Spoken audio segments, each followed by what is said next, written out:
Welcome back.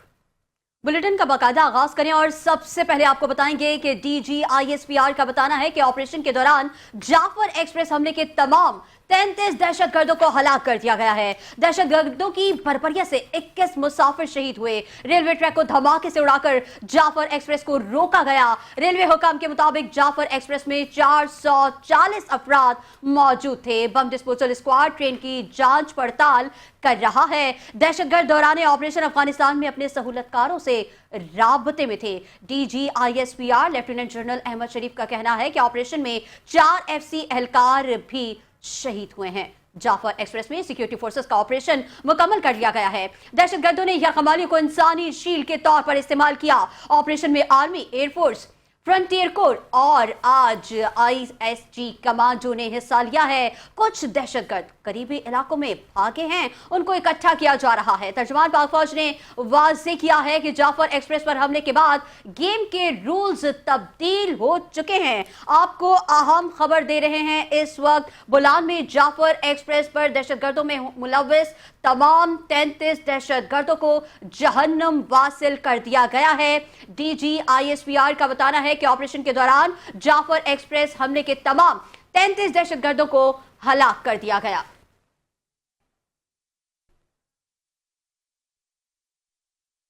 अपने नाज़रीन को अहम खबर देंगे। बलान में जाफर एक्सप्रेस पर दहशतगर्दों में मुलव्वस तमाम 33 दहशतगर्द जहन्नम वासिल कर दिए गए हैं। ऑपरेशन से पहले मुल्जिमान की बर्बरियत से 21 मुसाफिर शहीद हुए। ऑपरेशन के दौरान 4 FC जवानों ने जामे शहादत नोश किया। तर्जुमान पाक फौज के मुताबिक क्लियरेंस ऑपरेशन के दौरान किसी मुसाफिर को कोई नुकसान नहीं पहुंचा है। जाफर एक्सप्रेस में 440 अफराद मौजूद थे। दहशतगर्दों ने तमाम यरगमालियों को इंसानी ढाल के तौर पर इस्तेमाल किया। दहशतगर्द दौरान ऑपरेशन अफगानिस्तान में अपने सहूलतकारों से मुकम्मल राबते में थे। अपने नाज़रीन को अहम खबर दे रहे हैं, बोलान में जाफर एक्सप्रेस पर दहशतगर्दों के हमले में मुलव्वस तमाम 33 दहशतगर्द जहन्नम वासिल कर दिए गए हैं। DGISPR का बताना है कि ऑपरेशन के दौरान जाफर एक्सप्रेस हमले के तमाम 33 दहशतगर्दों को हलाक कर दिया गया है। दहशतगर्दों की बर्बरियत से 21 मुसाफिर शहीद हुए। रेलवे ट्रैक को धमाके से उड़ाकर जाफर एक्सप्रेस को रोका गया। रेलवे हुकाम के मुताबिक जाफर एक्सप्रेस में 440 अफराद मौजूद थे। बम डिस्पोजल स्क्वाड ट्रेन की जांच पड़ताल कर रहा है। दहशतगर्द दौरान ऑपरेशन अफगानिस्तान में अपने सहूलतकारों से राबते में थे। DGISPR लेफ्टिनेंट जनरल अहमद शरीफ का कहना है कि ऑपरेशन में 4 FC एहलकार भी शहीद हुए हैं। जाफर एक्सप्रेस में सिक्योरिटी फोर्सेस का ऑपरेशन मुकम्मल कर लिया गया है। दहशतगर्दों ने यरगमालियों को इंसानी शील्ड के तौर पर इस्तेमाल किया है। ऑपरेशन में आर्मी, एयरफोर्स, फ्रंटियर कोर और आज ISG कमांडो ने भी हिस्सा लिया है। कुछ दहशतगर्द करीबी इलाकों में भागे भी हैं, उनको इकट्ठा किया जा रहा है। तर्जुमान पाक फौज ने वाज़ेह किया है कि जाफर एक्सप्रेस पर हमले के बाद गेम के रूल्स तब्दील हो चुके हैं।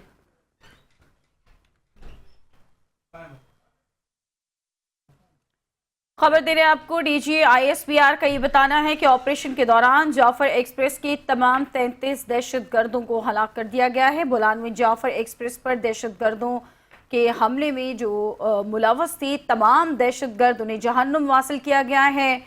ऑपरेशन से पहले मुल्जिमान की बर्बरियत से 21 मुसाफिर शहीद हुए। ऑपरेशन के दौरान 4 FC जवानों ने जामे शहादत नोश किया। रेलवे ट्रैक को धमाके से उड़ाकर जाफर एक्सप्रेस को रोका गया।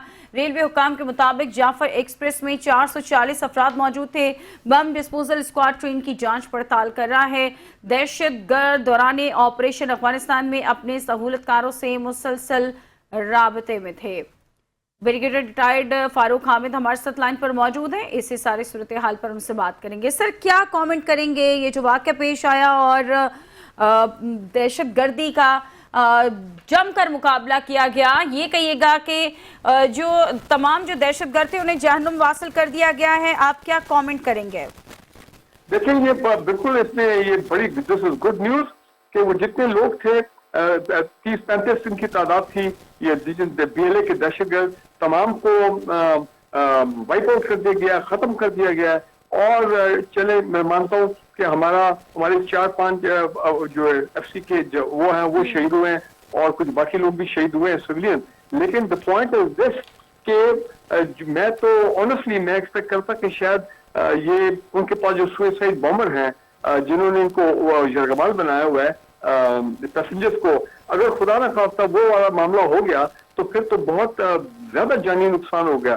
तो अल्लाह का शुक्र है कि वो सुसाइड बॉम्बर जो है वो वाला उनका प्रोजेक्ट फेल हो गया और खुद तो ये सारे मारे गए। और मेरा ख्याल है कि जितने अभी तक ऑपरेशन हुए हैं ये सबसे ज्यादा BLA के दहशतगर्द हैं जो कि एक ऑपरेशन में मारे गए हैं। तो मेरा ख्याल है कि बिल्कुल तारीफ के मुस्तहिक है हमारे जो सोल्जर्स हैं, हमारे जवान हैं, हमारे ऑफिसर और उसके अलावा FC के जो वहाँ पे ट्रुप्स हैं। मेरा ख्याल है ये सबका कंबाइंड ऑपरेशन था। तो ये और हमने भी स्नाइपर का इस्तेमाल किए। हमारे जो शार्प शूटर्स हैं उन्होंने एक सुना वो जो थे अपना सुसाइड बॉम्बर, उनको पिन पॉइंट करके उनको उन्होंने जहन्नम वासिल किया और फिर बाकी जो लोग रह गए उनको भी पकड़ लिया और फिर जारी बात है वो मारे गए। सो मेरा ख्याल एक बड़ा स्ट्रॉन्ग मैसेज BLA को गया है कि आप ये बदमाशी बंद करें, आप रियासत को चैलेंज करेंगे तो फिर रियासत पूरी ताकत के साथ आपके ऊपर आएगा। और इसमें मैं ये ना भूलूं, आर्मी एविएशन के हेलीकॉप्टर, आर्मी एविएशन के पायलट्स, हमारे अटैक हेलीकॉप्टर, हमने वीडियो भी वो देखी है। देखिए इन्होंने बड़ा जबरदस्त काम किया है। ये जितने दहशतगर्दी खराब ऑपरेशन हो रहे हैं बलूचिस्तान में, even for that matter KP में, तो आर्मी एविएशन एक बड़ी पोटेंट फाइटिंग आर्म है। क्योंकि मैंने भी 20-25 साल आर्मी एविएशन में गुजारे हैं और इन्होंने बड़ी कुर्बानियां दी हैं पिछले 3-4 दहाइयों में। और आप देखें कि इतने well trained pilots, well trained हमारे नेविगेटर, वेल ट्रेन्ड हमारे टेक्नीशियन जबरदस्त काम किए। ये जो एविएशन का ऑपरेशन हुआ है इन सपोर्ट क्या वो लीड कर रहे थे और जो ग्राउंड के ऊपर हमारे ट्रुप्स थे। तो मेरा ख्याल है कि ये कंबाइंड जो ऑपरेशन हुआ है ये इसने रिजल्ट डिलीवर किए। अब वक्त आ गया है कि अब प्राइम मिनिस्टर ऑफ पाकिस्तान और हमारी political leadership, political party end of course the military leadership अब ये फैसला करना है कि आगे का लाए अमल क्या होगा। मैंने अभी टीवी शो में कहा था। ब्रिगेडियर साहब, इसी हवाले से ये जानना चाहेंगे कि दौरान ऑपरेशन अफगानिस्तान से जो दहशतगर्द हैं वो वहां के सहूलतकारों से मुकम्मल राब्ते में थे और बार बार अफगानिस्तान को तनबीह की जाती है, वार्निंग दी जाती है कि वहां की सरजमीन दहशतगर्दी के लिए इस्तेमाल हो रही है, लेकिन वो लोग इस चीज की नफी करते हैं। ऐसे में अब पाकिस्तान को अगला कदम क्या उठाना चाहिए? आपकी बात ठीक नहीं आ रही, लेकिन थोड़ा मैं जो आपका सवाल समझो, बिल्कुल अब अफगान, क्योंकि ये जो रूट कॉज है वो तो अफगानिस्तान से ये सब कुछ फैल रहा है। सारे बेसेस वहां पे इनके हैं, ट्रेनिंग कैंप्स वहां पे, इंडियन भी वहां पे मौजूद हैं। मेरा ख्याल है पाकिस्तान की मुसल्लह फौज को एक बिल्कुल अब हम जस्टिफाइड हैं कि हम इनके बेसिस पे BLA हो गया, TTP हो गया, इनके बेसिस को स्ट्राइक करें। अफगानिस्तान में एक मरतबा भरपूर ऑपरेशन होना चाहिए ताकि उनको भी समझ आ जाए कि जनाब ये इतना आसानी से आप ये नहीं कर सकेंगे। आप समझते हैं कि आप इतने बड़े हमले करेंगे, you get away with it, तो it is not be on, because the arm forces of Pakistan with the support of the people of Pakistan ये आपको छोड़ेंगे नहीं and they will come after you.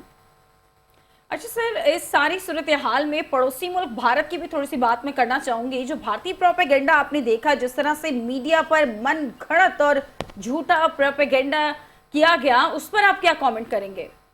देखें जी, उनसे आपको खैर की उम्मीद तो करी ना, उनसे आप क्यों तवक्को करते हैं कि वो प्रोपेगेंडा नहीं करेंगे? उन्होंने तो करना ही करना है, क्योंकि ये जो BLA और TTP, खासकर BLA के हवाले से, क्योंकि ये काफी अरसे से लगे हुए हैं इंडियंस के बलूचिस्तान को पाकिस्तान से अलग कीजिए, ये उनके नापाक अज़ाइम हैं और ये काफी अरसे से ये इसके ऊपर लगे हुए हैं और यही इनके पॉक्सी ग्रुप है। आप ये समझ लें कि ये जो BLA वाले लोग हैं ये वही मुफ्ती बाहिनी है जिन्होंने ईस्ट पाकिस्तान में वो कार्रवाई की थी कतर में। अब वहां पे हालात और थे। ये Balochistan is very much big province of Pakistan और यहाँ पे पूरे रियासत और की जो इदारे हैं, रियासत की जो मिलिट्री माइट है, फिर पूरी ऑर्गेनाइज गवर्नमेंट है वहां पे, सारे मामला, तो उसकी वजह से उनको बड़ी प्रॉब्लम हो रही है और कर तो वही रहे, लेकिन वो आ रहे हैं वाया अफगानिस्तान। तो आप समझ लें कि एक्चुअली ये इंडियंस हैं जो आप पे हमले कर रहे हैं। ये इंडिया की तरफ से हमला था, करने वाले उनके थे। हो सकता है कि कल को ये भी पता लग जाए कि जिस तरह अभी कुछ हमलों में पता लगा है TTP के जो लोग पकड़े गए हैं KP में, कि उसमें अफगानी बड़े हैं, नॉर्मल अफगान सिटीजन वो हैं, अफगान तालिबान की फौज के जो भी उनकी फौज है उसके भी लोग शामिल है। तो कल को ये भी खबर आ सकती है कि जी बड़े इंडियंस पकड़े गए हैं बलूचिस्तान में या टीटीपी के साथ, जो कि ये इनके साथ मिलकर पाकिस्तान आर्मी पे और हमारे अवाम पे हमले कर रहे थे। सो उससे आपको खैर की तवक्को न करें, उनको जब भी मौका मिलेगा वो अपने जो उनके अपने इंटरेस्ट हैं वो करेंगे। हमने we have to be on guard, और मैं समझता हूँ कि वक्त आ गया, हम बहुत ज्यादा इंडियंस को जरा वो हमारी पॉलिटिकल लीडरशिप हेलो आई की मूड में हो जाती है। जनाब, जो नलका हमने बंद किया था मकबूजा कश्मीर में, उस नलके को खोल दिया जाए ताकि इनको भी पता लगे कि जनाब अगर आपने पाकिस्तान में ये किया तो हम भी बहुत कुछ कर सकते हैं मकबूजा कश्मीर में। अच्छा सर, एक बड़ा स्ट्रॉन्ग मैसेज गया होगा बीएलए को आज के इस कामयाब ऑपरेशन के बाद। ये कहिएगा अब एक बड़े ऑपरेशन की जरूरत है आपके ख्याल में बलूचिस्तान में? बिल्कुल बिल्कुल, अभी तो देखे ना, फौरन ऑल पार्टी कॉन्फ्रेंस होनी चाहिए। मैं ये समझता हूँ कि मेरे हाथ में ये मामलात हो, तमाम political party inside the parliament, outside the parliament and the military leadership सब बैठे, ठीक है ना जी, कोई अनाशना की बात नहीं होनी चाहिए, सारे बैठे पाकिस्तान के लिए, दैट इज द प्रायोरिटी। और एक नेशनल एक्शन प्लान नंबर 2 बनाया जाए, जो कि हमने साने एपीएस के बाद बनाया था ऑल पार्टी कॉन्फ्रेंस में नवाज शरीफ साहब के दौर में। नेशनल एक्शन प्लान नंबर 2 हो, और उसमें फिर जो भी भरपूर ऑपरेशन करने हैं विद इन दिनों में फैसला होना चाहिए, एक नेशनल कंसेंसस जनरेट हो, तमाम पॉलिटिकल पार्टी ऑन बोर्ड हो, और ये चीफ मिनिस्टर, गवर्नर और ऑपरेशन के लोग सबको बुलाया जाए उस ऑल पार्टी कॉन्फ्रेंस में। कल का दिन सर कह रहे फैसलों का दिन है, और वफाकी वजीर इत्तलात तारर जो कहते हैं कि बहुत ही इंपॉर्टेंट डे है, और वजीर आजम खुद कल दौरा करने जा रहे हैं बलूचिस्तान का, तो कल ये तमाम फैसले होने। नहीं देखिए, वो ठीक है, वो दौरा करने जा रहे हैं, वो तो दौरा बनता भी है उनका भी, और बाकी प्रेसिडेंट पाकिस्तान का भी, हमारे इंटीरियर मिनिस्टर सब का दौरा बनता है। लेकिन आगे की हिकमत अमली ये नहीं होना चाहिए कि हम कहें कि बस ये एक सानिया हो गया तो ठीक है भाई कोई बात नहीं, back to business as usual. No, इसके बाद एक प्रॉपर एक रोड मैप तैयार होना चाहिए, और विद फुल नेशनल कंसेंसस। जब नेशनल कंसेंसस तमाम पॉलिटिकल पार्टी, चले इमरान खान को ना बनाए, वो जेल में है, लेकिन उसके जो पार्टी की लीडरशिप है जो पहले मुज़ाकरात भी करती रही है गवर्नमेंट के साथ, उनको कह दिया आ जाए, वो भी उनको भी इन्वाइट करें ताकि एवरीबडी इज ऑन बोर्ड और सब उसको ओन करे। नेशनल एक्शन प्लान 2 को एक नया रोड मैप तैयार हो, पॉलिटिकल और मिलिट्री हिकमत अमली बने कि कैसे अब हमने केपी में और ये बलूचिस्तान में लोगों को डील करना। जी सर बहुत शुक्रिया। ब्रिगेडियर रिटायर्ड फारूक अहमद साहब, हामिद साहब साथ मौजूद थे और इस कामयाब ऑपरेशन पर बात कर रहे थे। बोलान में जाफर एक्सप्रेस पर तमाम जो दहशतगर्दों ने हमला किया था उन्हें जहन्नुम वासिल कर दिया गया है।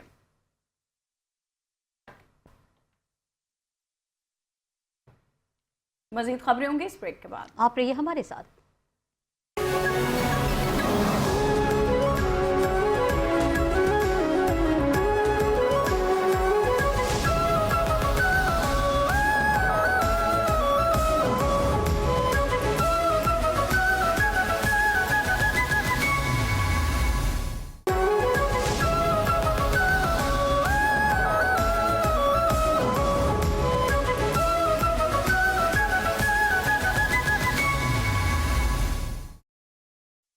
Welcome back. और अब आपको बताएं कि मासूम जानों के ज़िया पर पूरी कौम खमसता है। वज़ीर आज़म शहबाज शरीफ की वज़ीर आला बलूचिस्तान सरफराज बुगटी से टेलीफोनिक गुफ्तगू। कहा ऐसी बुज़दिलाना कार्रवाइयाँ पाकिस्तान के अज़्म को, उसके अमन को खैर मुतसलसल नहीं कर सकती। ऑपरेशन के दौरान दर्जनों दहशतगर्दों को जहन्नुम वासिल कर दिया गया। अल्लाह ताला मरहूमीन को जन्नत में आला मकाम और ज़ख्मियों को जल्द सेहतयाब फरमाए। जाफर एक्सप्रेस हमले के तनाज़ुर में वज़ीर आज़म शहबाज शरीफ कल कोयटा का दौरा करेंगे। वज़ीर आज़म बलूचिस्तान में अमन व अमान की सूरत हाल पर इजलास की सदारत करेंगे। वज़ीर आज़म को जाफर एक्सप्रेस पर दहशतगर्दों के हमले पर ब्रीफिंग दी जाएगी। इजलास में दहशतगर्दों से निपटने के लिए अहम फैसले भी किए जाएंगे।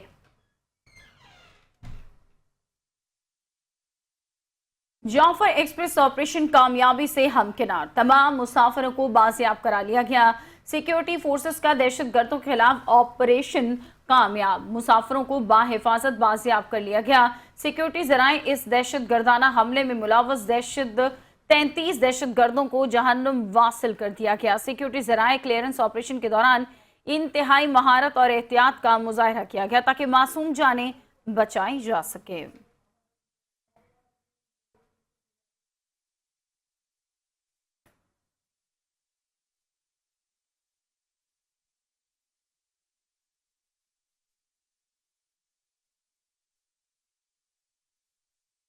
अभी आपको बराह रास्त लिए चलेंगे। वफाकी वजीर अता तारड़ जाफर एक्सप्रेस वाक़े के हवाले से तफसीली गुफ्तगू कर रहे हैं।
अफसोसनाक अंदोनाक वाक़े को अपनी सियासत चमकाने के लिए तरीके इंसाफ ने इस्तेमाल किया। बहुत ही अफसोसनाक है। और वो बीएलए की जबान बोल रहे थे, वो इंडियन मीडिया की जबान बोल रहे थे। यानी इंडियन मीडिया, बीएलए और पीटीआई एक जबान बोल रही थी इस वाक़े के ऊपर। काश एक दिन के लिए वो पाकिस्तानी बन के सोचते, पाकिस्तान के मफाद के तहत बात करते और इस ऑपरेशन के हवाले से वो जो वेरीफाइड इंफॉर्मेशन थी उसको इस्तेमाल करते और उस पर बात करते। अफसोस कि ये मौका भी उन्होंने अपने मफाद के लिए इस्तेमाल किया, पाकिस्तान के मफाद में इस्तेमाल नहीं किया। जो 21 लोग इसमें शहीद हुए ऑपरेशन से पहले, 4 जो पाक फौज के जवान एफसी के शहीद हुए, वज़ीर आज़म ने भी उनके दर्जात की बुलंदी के लिए दुआ की है और शाबाश दी है जिन्होंने, गाजियों ने ये बड़ा सक्सेसफुली ऑपरेशन कंडक्ट किया है और बड़े नुकसान से बचाया है। तो ये ऑपरेशन के दौरान किसी एक कैजुअल्टी का ना होना, किसी एक शहादत का भी ना होना, मैं समझता हूँ कि ये किसी मुआवजे से कम नहीं है। और इसमें जो एक एफर्ट है और एक सेंसिबली ये ऑपरेशन कैरी आउट किया है हमारी सिक्योरिटी फोर्सेस ने, पाक फौज ने, एयरफोर्स ने, उसकी जितनी तारीफ की जाए कम है। और वो बहुत लायक तहसीन है। मगर ये जो सियासत इस पर खेली गई है इसकी मजम्मत करते हैं, इसको कंडेम करते हैं, इसको रद्द करते हैं। मुल्क से बाहर बैठे जो कई मीडिया पर्सनैलिटीज़ हैं उन्होंने इस पे जो है वो इंडियन मीडिया का प्रोपेगेंडा आगे लेके चले। ये पाकिस्तान में इंशाल्लाह ताला किसी को इजाज़त नहीं दी जाएगी कि वो इस तरह के वाक़यात करे। और मैं ये समझता हूँ कि ये जो पीटीआई ने और बीएलए ने और इंडियन मीडिया ने जो एक खेल खेला नैरेटिव डोमेन में, हमने इनका भरपूर मुकाबला किया और इनको बताया कि कतन ये मिस इन्फॉर्मेशन, डिस इन्फॉर्मेशन नहीं चलेगी।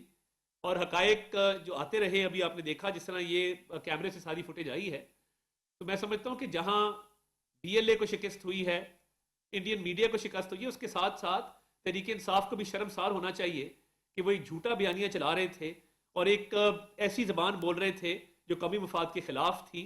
तो इस मौके पे तो कम अज़ कम पॉलिटिकल पॉइंट स्कोरिंग को जाने देते और एक दिन पाकिस्तानी बन के सोचते, पाकिस्तान के मफाद में सोचते कि किस बहादुरी के साथ ना सिर्फ लोगों को जो है वो बाजियाब करवाया गया है और बड़े जानी नुकसान से हम बचे हैं और ऑपरेशन के दौरान जो है वो कोई नुकसान नहीं हुआ। तो अल्लाह ताला का शुक्र अदा करते हैं। ये दहशत गर्दी का जो नासूर है हम इसको जड़ से उखाड़ेंगे। जब तक इसका खात्मा नहीं हो जाता हम चैन से नहीं बैठेंगे और पाकिस्तान को एक अमन का गहवारा बनाएंगे।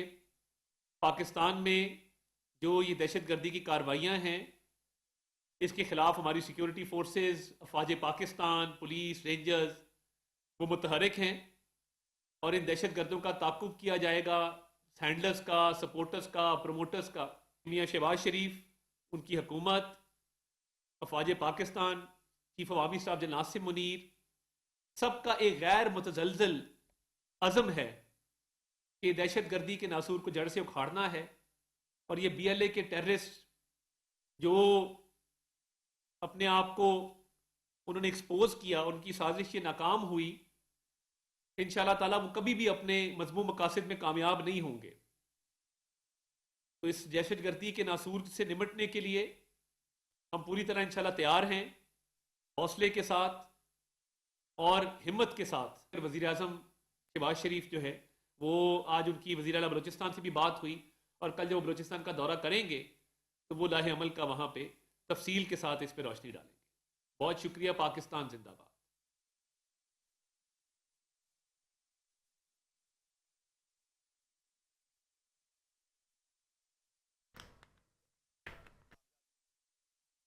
वफाकी वजीर अता तारर मीडिया से बात कर रहे थे। मजीद खबरें शामिल करेंगे इस ब्रेक के बाद। आप रहिए हमारे साथ।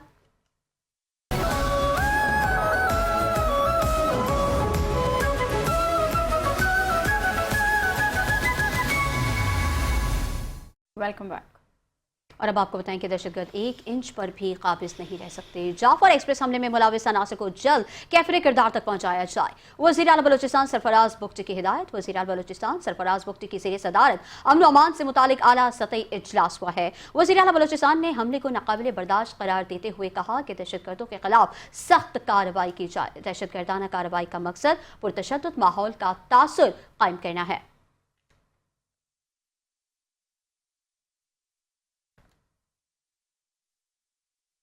पंजाब हुकूमत का पंजाबी कल्चर मेला मुलतवी करने का ऐलान। वजीर इत्तलात पंजाब अज़मा बुखारी का अपने वीडियो पैगाम में ये कहना था कि साने जाफर एक्सप्रेस और एहतराम रमज़ान के पेश नज़र फेस्टिवल मुलतवी किया गया है। लोग ने वो सेफ एंड साउंड अपने अपने घरानों में पहुंच गए होंगे और ईद मनाएंगे अपने घरदियां दे नाल। सो इस वास्ते इन तमाम मुल्की हालात की वजह तो और रमज़ान मुबारक दे एहतराम की वजह तो असी पंजाब कल्चर डे इंशाअल्लाह ताला 14 अप्रैल नूं पूरे जोश जज्बे नाल और अपनी कल्चर दी जिहड़ी पंजाब दे कल्चर दी जिहड़ी खूबसूरती है उसनूं पूरी दुनिया च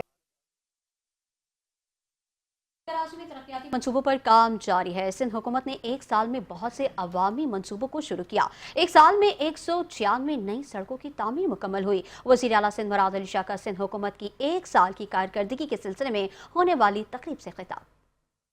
वज़ीर आला सिंध सैयद मुराद अली शाह ने हुकूमत सिंध की 1 साला कारकर्दगी की रिपोर्ट पेश कर दी।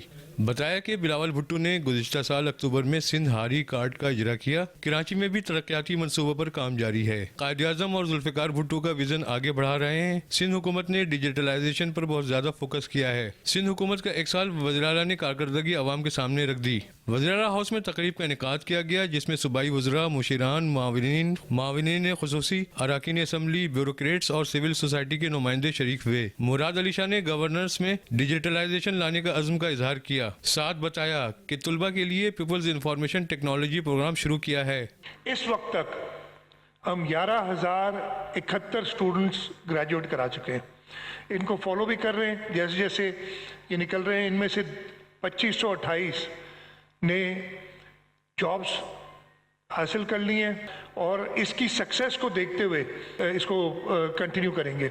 वज़ीर आला का मजीद कहना था कि सिंध हारी कार्ड के जरिए तकरीबन 10 अरब रुपए 1 लाख से ज्यादा हारियों को दिए गए। घोटकी में ज़रई रिसर्च सेंटर कायम किया। ड्रोन के साथ देहातों की डिजिटल मैपिंग की जा रही है। 2024 के अंदर यानी ये पिछले 1 साल में हम तकरीबन 10 अरब रुपए 1,68,506 फार्मर्स को through this digital means they चुके हैं। बाकी भी जो हमारी स्कीम्स हैं, चाहे वो मैकेनाइज्ड फार्मिंग के लिए इम्प्लीमेंट्स देना हो, चाहे जो हमारे वाटर कोर्सेज लाइन करने का प्रोग्राम है जो हम फार्मर्स। और सिंध हुकूमत ने नेपरा की तर्ज पर बनने की तैयारी शुरू कर दी है और इस बारे में मजीद जान लेते हैं। शकील लाइज हमारे साथ लाइन पर मौजूद हैं। शकील लाइज, आगाह कीजिएगा। जी देखिए, नेपरा की तर्ज पर हुकूमत सिंध ने सेपरा बनाने की तैयारी शुरू कर दी है। इस सिलसिले में सेपरा बनाने के लिए मनपसंद अफराद को नौकरियां दिलाने के लिए हुकूमत सिंध ने अजीब व गरीब एक इश्तिहार जारी कर दिया है। इस इश्तिहार में जो चेयरमैन सेपरा होगा उसके लिए इलेक्ट्रिकल की डिग्री रखना लाजिम नहीं होगा, जबकि मेंबरान जो सेपरा के होंगे उनके लिए इलेक्ट्रिकल की डिग्री रखना लाजिम होगा। जो लोग, हालांकि ये दुनिया में कहीं पे नहीं होता, क्योंकि अगर चेयरमैन सेपरा होगा तो उसके लिए लाजिम हो कि उसके पास इलेक्ट्रिकल की डिग्री होनी चाहिए। जो इस सिलसिले में मुतासर हुए वो इस सिलसिले में उन उम्मीदवारों का कहना है कि ये तो सिर्फ मनपसंद अफराद को नवाजने के लिए किया गया है, क्योंकि जो जिस शोबे का किसी को सरबराह बना। ठीक है, बहुत शुक्रिया शकील नाइज। मेयर कराची ने गवर्नर सिंध से मदद मांग ली है। बैरिस्टर मुर्तजा वहाब कहते हैं कि कामरान टिसूरी विफाक से 100 अरब रुपए कराची को दिलवा दें। आपकी जमात कराची के मसाइल इस्लामाबाद से हल करवाना चाहती है। मेयर कराची ने मेट्रोवेल साइड में मॉडल पार्क का इफ्तिताह कर दिया। पार्क की इफ्तिताही तकरीब से खिताब करते हुए बैरिस्टर मुर्तजा वहाब बोले, वादे बड़े लोग करते हैं, अगर अवाम के दरमियान कोई बसता है तो वो पीपल्स पार्टी का कारकुन बसता है। वादे बड़े लोग करते हैं, ऐलानात बड़े लोग करते हैं, कभी पतंग आ जाता है, कभी तराजू आ जाता है, कभी कोई और आ जाता है, लेकिन एक बात तय हो गई है, अगर अवाम में से कोई है और अवाम के दरमियान कोई बसता है तो वो पाकिस्तान पीपल्स पार्टी का कारकुन, पाकिस्तान पीपल्स पार्टी का नुमाइंदा बसता है। बरतानवी डिप्टी हाई कमिश्नर ज़ुबैर की सिंध के सीनियर वजीर शर्जील इनाम मेमन से मुलाकात हुई, जिसमें हुकूमत सिंध के इक्तिसादी मनसूबों, मुल्की सियासी हालात और दो तरफा ताउन पर तफसीली गुफ्तगू की गई। बरतानवी डिप्टी हाई कमिश्नर की शर्जील इनाम मेमन से मुलाकात में सिंध में जारी तरक्याती मनसूबों, सेहत, तालीम, हाउसिंग और ट्रांसपोर्ट के शोबे में होने वाली पेशरफ्त पर तबादला ख्याल किया गया। वजीर ट्रांसपोर्ट शर्जील इनाम मेमन ने कहा कि सिंध में जदीद और माहौल दोस्त सफर की सहूलियात की फरहमी के लिए पाकिस्तान में पहली बार इलेक्ट्रिक व्हीकल्स बसें मुतारिफ कराई गई है।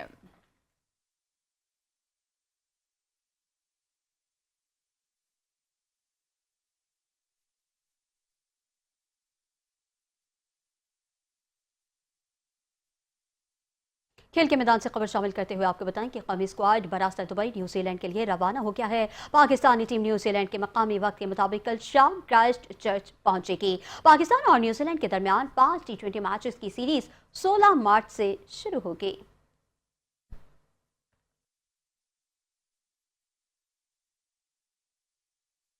और पाकिस्तान ने ITF masters world tennis championship के सेमीफाइनल के लिए क्वालिफाई कर लिया। तुर्किया में इवेंट के क्वार्टर फाइनल में असामुल हक अकील खान और शहरियार सलामत ने जमहूरियत चेक को 2-1 से शिकस्त दी। ग्रुप मरहले में कौमी टीम ने रोमानिया 1 मेजबान तुर्किया के खिलाफ फतह समेटी थी। सेमीफाइनल में पाकिस्तान का मुकाबला फ्रांस से होगा।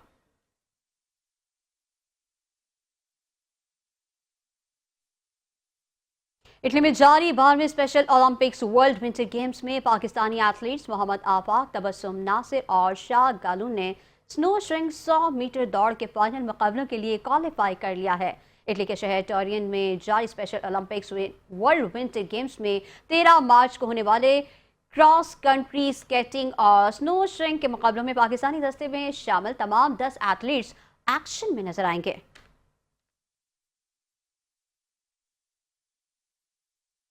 अमेरिका में स्टील और एल्युमिनियम की तमाम दरामदात से 25% टैरिफ आज से नाफिजुल अमल हो गया। अमेरिकी टैरिफ के जवाब में यूरोपीय यूनियन ने भी 1 अप्रैल से 28 अरब डॉलर से ज्यादा मालियत की अमेरिकी मसनूआत पर टैरिफ आयद करने का ऐलान कर दिया। बरतानवी वजीर तिजारत ने भी टैरिफ के निफाज पर मायूसी का इजहार करते हुए कहा कि कारोबारी मफादात के लिए अमेरिका के साथ राबिता रखेंगे, ताहम तमाम ऑप्शंस खुले रखेंगे और कौमी मफाद में जवाब देने से नहीं हिचकिचाएंगे। चीन ने भी अमेरिकी इकदाम को आलमी तिजारती तंजीम के कवानीन की खिलाफ वर्जी करार देते हुए कहा है कि तिजारती और टैरिफ की जंग में कोई फाते नहीं।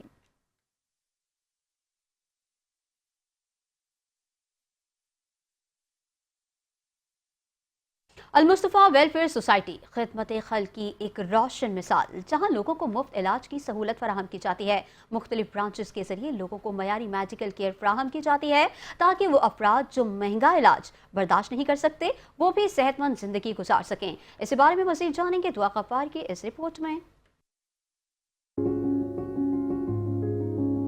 मुझे मोहम्मद हनीफ तैयब कहते हैं।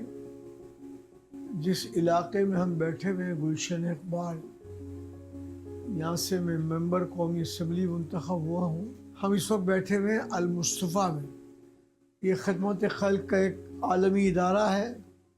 कराची में इसका हेड ऑफिस है जहाँ हम बैठे हैं, और ये कराची का हेड ऑफिस जो है पूरे पाकिस्तान की ब्रांचों को कवर करता है और इंसानियत की खिदमत इस इदारे का काम है और ये इदारा अल्हम्दुलिल्लाह मुख्तलिफ शोबाजात में इंसानियत की बिला तफरीक खिदमत कर रहा है।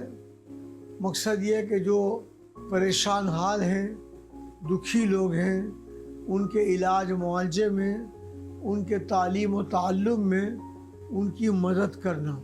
और मकसद इसका ये है कि जो लोग इलाज न करा सकें, मुख्तलिफ बीमारियों में घिरे हुए हों, उनको इलाज कराने में उनकी मदद करना, उनकी ऑपरेशन कराने में मदद करना, फ्री मेडिकल कैंप के ज़रिए चप्पे चप्पे पे कैंप लगाकर उनके इलाज मुआवजे की खिदमत करना।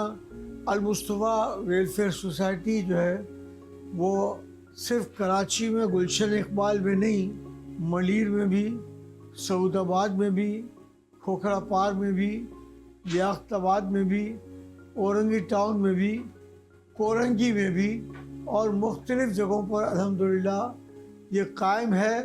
और ये कभी कभार सरगर्म रहने वाला इदारा नहीं है, ये 365 दिन सरगर्म रहने वाला इदारा है। यहाँ वो गरीब लोग आते हैं जो अपना इलाज मुआवजा नहीं करा सकते, वहाँ इनका रियायती निर्खों पर भी और जो ज़कात के मुस्तहिक हों उनके लिए फ्री इलाज भी हो जाता है। अल्हम्दुलिल्लाह इस वक्त अल-मुस्तफ़ा को खिदमत करते हुए 41वें साल में हम दाखिल हो गए। जो लोग ये चाहते हैं कि किसी गरीब की मदद की जाए, वो अल-मुस्तफ़ा से रब्ता कायम करें। अल-मुस्तफ़ा उनके दिए हुए अतिये से गरीब की मदद करेगी, उनके लिए आसानियाँ पैदा करेगी और अल-मुस्तफ़ा उनके लिए बेशुमार सहूलतें पैदा करेगी। अल्लाह ताला हमें अल-मुस्तफ़ा के मिशन को जारी सारी रखने की तौफीक अता फरमाए।